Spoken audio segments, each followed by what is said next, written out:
ശബരിമല സ്വർണ്ണക്കവർച്ച കേസിൽ തന്ത്രിയുടെ ജാമ്യഹർജിയിൽ വിധി 18-ന്. ഇരു കേസുകളിലുമായി തന്ത്രി സമർപ്പിച്ച ജാമ്യഹർജിയിൽ പ്രോസിക്യൂഷൻ വാദം പൂർത്തിയായി. അതേസമയം ജാമ്യാപേക്ഷയെ SIT എതിർത്തു. വിവരങ്ങളുമായി M. മനോജ ചേരുന്നു. മനോജ, എന്താണ് ഇന്ന് കോടതിയിൽ നടന്നത്? തന്ത്രിക്ക് ജാമ്യം ലഭിക്കാനുള്ള സാധ്യതയുണ്ടോ? ഈ കേസിലും അതോടൊപ്പം തന്നെ ദ്വാരപാലക കേസിലും പ്രതി ചേർക്കപ്പെട്ട തന്ത്രിയുടെ ഇരു ജാമ്യ ഹർജികളുമാണ് കോടതി കഴിഞ്ഞ ദിവസം പരിഗണിച്ചത്. അത് കഴിഞ്ഞ ദിവസം തന്നെ പ്രതിഭാഗം വാദം പൂർത്തിയായിരുന്നു. ഇന്ന് ഉച്ചയ്ക്ക് ശേഷം പ്രോസിക്യൂഷൻ വാദം നടന്നിരുന്നു. ഈ വാദം ഇരുഭാഗവും, അതായത് പ്രതിഭാഗം ഉന്നയിച്ചിട്ടുള്ളത് ആചാരപരമായിട്ടുള്ള കാര്യങ്ങളിലല്ലാതെ ഭരണപരമായിട്ടുള്ള കാര്യങ്ങളിൽ തന്ത്രിക്ക് ഇടപെടാനാകില്ല എന്നുള്ളതാണ്. അതായത് വൈക്കം ക്ഷേത്രത്തിലെ അടക്കം കോടതി ഉത്തരവുകൾ ചൂണ്ടിക്കാട്ടി ഉദാഹരണ സഹിതമാണ് ഇത്തരത്തിലുള്ള വാദം ഉന്നയിച്ചത്. എന്നാൽ ഇരു കേസുകളിലും തന്ത്രി സമർപ്പിച്ചിട്ടുള്ള ജാമ്യ ഹർജിയെ SIT എതിർത്തിരുന്നു.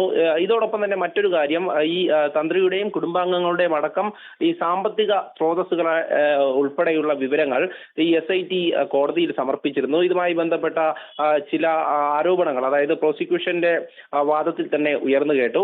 അതേസമയം തന്നെ ഇതിനെ പ്രതിഭാഗം എതിർക്കുകയാണ് ഉണ്ടായത്. എന്തായാലും 18-ാം തീയതിയിലേക്ക് ഈ ജാമ്യ ഹർജികളിൽ വിധി പറയുന്നത് മാറ്റിവെച്ചിരിക്കുകയാണ്. ഇരുവാദവും കേട്ട വിജിലൻസ് കോടതിയാണ് 18-ാം തീയതി വിധി പറയുക. അഥവാ തന്ത്രിക്ക് ജാമ്യം, അതായത് വിജിലൻസ് കോടതിയിൽ നിന്ന് ജാമ്യം ലഭിച്ചില്ലെങ്കിൽ മേൽക്കോടതിയെ സമീപിക്കാനാണ് തീരുമാനം. എന്തായാലും SITയുടെ ഒരു റിപ്പോർട്ട് എന്ന് പറയുന്നത് തന്ത്രിക്കും ഉണ്ണികൃഷ്ണൻ പോറ്റിക്കും ബന്ധമുണ്ട് എന്നുള്ളതാണ്. അതായത് 2004 മുതൽ ബന്ധമുണ്ട് എന്നാണ് SIT റിപ്പോർട്ടിലൂടെ പറയുന്നത്. എന്നാൽ അത്രയും ദൃഢമായിട്ടുള്ള ബന്ധം തന്ത്രിയും ഉണ്ണികൃഷ്ണൻ പോറ്റിയും തമ്മിൽ ഇല്ല എന്നുള്ളതാണ് പ്രതിഭാഗം വാദം. നിലവിലിപ്പോൾ SIT തന്ത്രിയുടെ കാര്യത്തിൽ മാത്രമാണ് കൂടുതൽ താല്പര്യം കാണിക്കുന്നത് എന്നുള്ളതാണ് ഉയരുന്ന ആരോപണം. കാരണം മറ്റു പ്രതികൾക്കൊക്കെ തന്നെ സ്വാഭാവിക ജാമ്യം ലഭിക്കുവാനുള്ള ഒരു സൗകര്യം നിലവിലുണ്ട്. അതായത് ഇതുവരെയും ഇടക്കാല കുറ്റപത്രം പോലും SIT സമർപ്പിച്ചിട്ടില്ല. അതുകൊണ്ട് തന്നെ മുഖ്യപ്രതി അടക്കമുള്ള ആളുകൾ ഇപ്പോൾ ജയിൽ മോചിതരായിരിക്കുന്നു. ഇനി വരും ദിവസങ്ങളിൽ N. Vasu, KS Baiju, A. Padmakumar അടക്കമുള്ളവർ ഇനി ജയിൽ മോചിതരായേക്കും.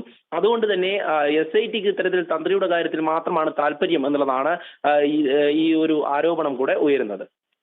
ശബരിമല സ്വർണ്ണക്കവർച്ച കേസിൽ തന്ത്രിയുടെ ജാമ്യ ഹർജിയിൽ വിധി 18-ന്. ഇരു കേസുകളിലുമായി തന്ത്രി സമർപ്പിച്ച ജാമ്യ ഹർജിയിൽ പ്രോസിക്യൂഷൻ വാദം പൂർത്തിയായി. അതേസമയം ജാമ്യാപേക്ഷയെ സ്പെഷ്യൽ ഇൻവെസ്റ്റിഗേഷൻ ടീം എതിർത്തു. M. മനോജാണ് വിശദമായ വിവരങ്ങൾ നൽകിയത്.